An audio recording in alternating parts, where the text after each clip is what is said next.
Hello and welcome to a new video about the apps for Creo Elements Direct Modeling. This time it's not just a new video, but a brand new software that is introduced, namely the DSDV Assistant. We've had repeated requests from, for example, steel distributors looking for a solution to easily convert 3D data supplied by their customers into DSDV NC data. Let's get started with a quick look at the typical workflow from import to finished NC file. Let's start by importing an assembly in step format. Using the CAD import tool, we can easily select folders and the file to import. The import functions for step files that we know from Creo Elements Direct are available to us. Confirm and the assembly is opened. We get a small overview whether errors are present or not. If no errors are found, it continues in a new window where we can see all the parts, file names, etc.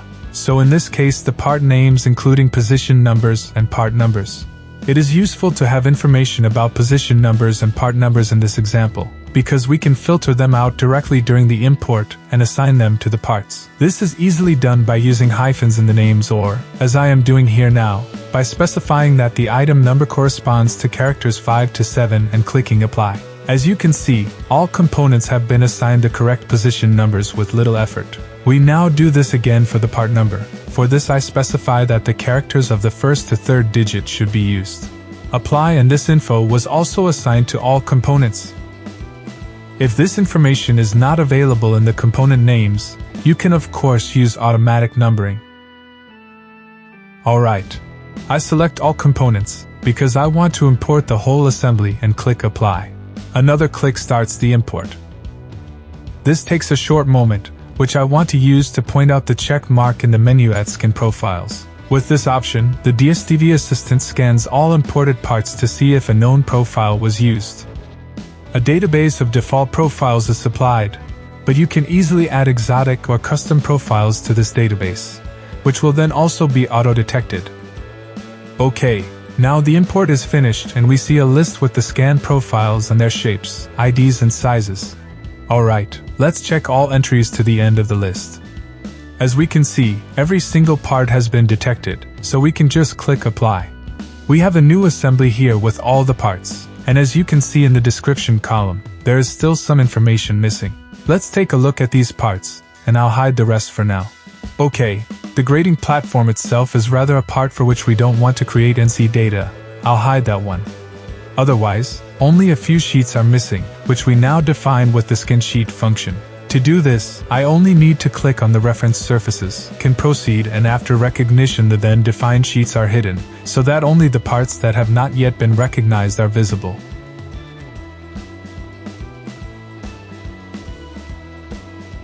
Okay, let's show the entire assembly again. Everything is defined. We could now immediately start exporting the NC data, but I don't do that, because before I do that, I perform a same part recognition.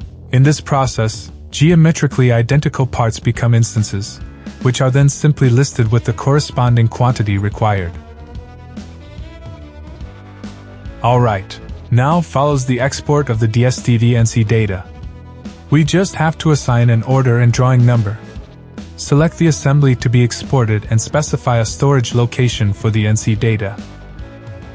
Clicking on check holes, the DSDV Assistant tests if all cylindrical machining is created perpendicular to a surface because like most machines, the DSDV NC format does not support diagonal holes. Looks good. We can confirm and the export starts. This takes a little time, but you can watch the process because you can always see which part is being worked on. There we go, it's finished. As you can see in the message, 15 DSDV NC files were created. In the browser, you also get a tabular overview and can see in the state column at first glance if everything was exported without errors. Here you can see only green check marks, wonderful.